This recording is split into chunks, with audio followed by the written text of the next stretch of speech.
5월 4일 말씀 묵상하겠습니다. 함께 기도하겠습니다.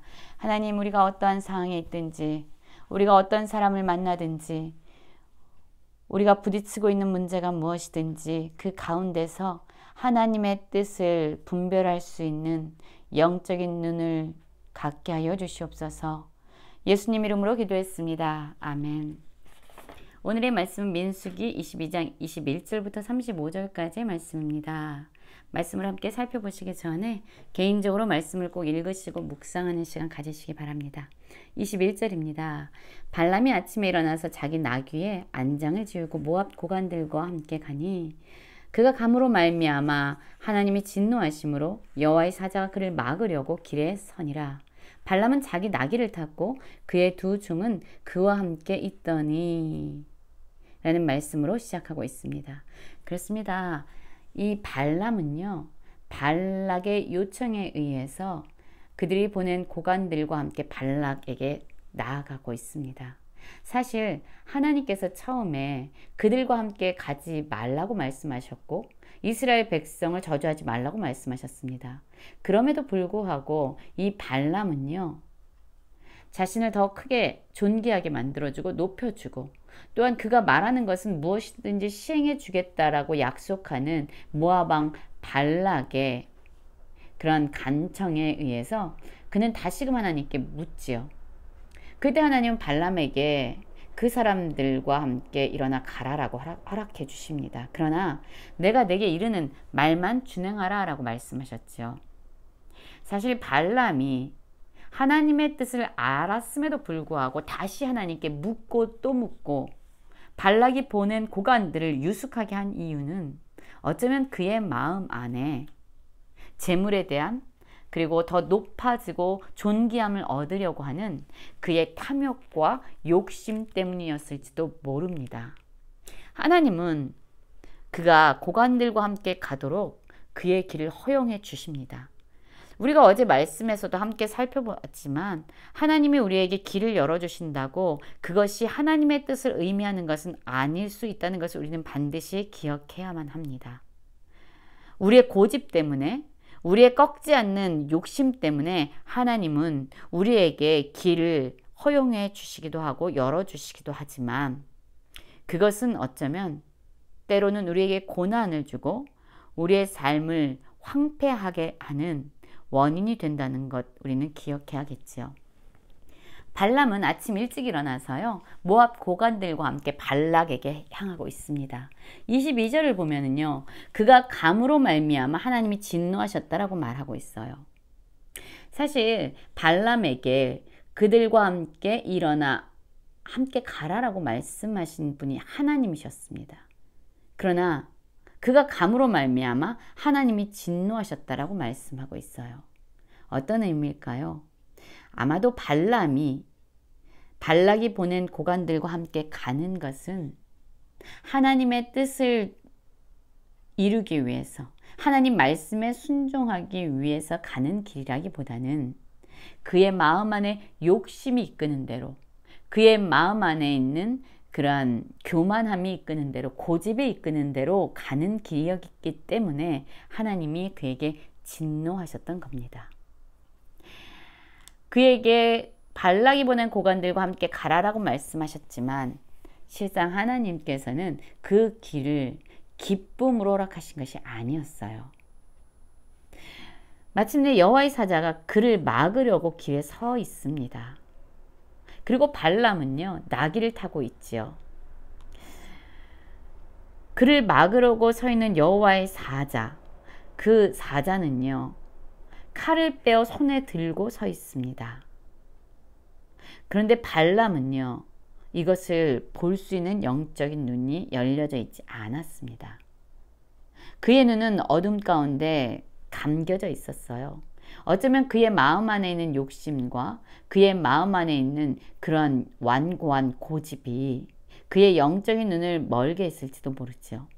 그런데 칼을 빼어 손에 들고 길에 서 있는 여호와의 사자를 본 짐승이 있습니다. 누구입니까? 바로 발람이 탔던 나귀지요. 그래서 이 나귀는요, 그것을 보고 길에서 벗어나 밭으로 들어가게 됩니다. 이런 일이 일어나자 발람이 어떤 일을 하냐면요. 길에서 벗어나 밭으로 들어간 나귀를 돌이키려고 다시 길로 가게 하려고 채찍질을 하게 되지요. 여호와의 사자는 포도원 사이 좁은 길에 서 있습니다. 그리고 좌우에는 담이 있었어요. 나귀는 자신을 채찍질하는 발람보다 자신의 눈앞에 보여진 여호와의 사자에 대해서 더 큰 두려움을 느꼈습니다. 그래서 나귀가 여호와의 사자를 보고 몸을 담에 대고 발람의 발을 그 담에 짓눌렀다라고 얘기합니다. 그러자 이 발람은요, 이 나귀에게 다시금 채찍질을 하게 됩니다. 그러자 여호와의 사자가 더 나아가서 좌우로 피할 데 없는 좁은 곳에 서 있는 거예요. 그래서 나귀가 어떻게 반응합니까? 여호와의 사자를 보고 발람 밑에 엎드리니 라고 말하고 있어요. 엎드렸습니다. 지금 나귀는요, 계속적으로 여호와의 사자를 보고 있습니다. 23절에도요, 나귀가 여호와 사자를 보았다라고 얘기하죠. 그리고 또한 25절에서도 나귀가 여호와의 사자를 보았다라고 얘기합니다. 그리고 27절에서도 나귀가 여호와의 사자를 보았다라고 이야기하고 있죠. 지금 나귀는요, 끊임없이 여호와의 사자를 보고 두려움 가운데 떨고 있습니다. 그런데 지금 발람은 어떻게 하고 있습니까? 발람은요, 끊임없이 이러한 나귀를 채찍질하고 있어요. 발람이 채찍질했고요. 23절에 나오죠. 그리고 25절에도 발람이 다시 채찍질했다라고 이야기합니다. 그리고 27절에서 보면은요, 발람이 노하여 자기 지팡이로 나귀를 때렸다라고 말하고 있어요. 여러분 보십시오. 나귀는 여호와의 사자를 계속적으로 보고 있습니다. 그럴 때마다 발람은요, 나귀를 채찍질하고 다시 채찍질하고 분노해서 자기 지팡이로 때리고 있습니다. 그때에 놀라운 일이 일어납니다. 여호와께서 나귀 입을 여시니 발람에게 이르되 내가 당신에게 무엇을 하였기에 나를 이같이 3번 때리느냐라고 물어요. 여러분, 나귀의 입을 여셨어요. 하나님은 놀라운 능력을 가지고 계시는 분입니다. 사람이 알아들을 수 없는 이 짐승, 그의 입을 여셔서 사람이 알아들을 수 있도록 지금 말을 하고 있습니다. 왜 나를 때리냐라고 말하고 있죠. 무슨 의미죠? 이 나귀는요, 여호와의 사자를 보고 두려움 가운데 죽을 수 있는 발람의 생명을 구하기 위해서 지금 몸부림치고 있는 모습이 보이죠.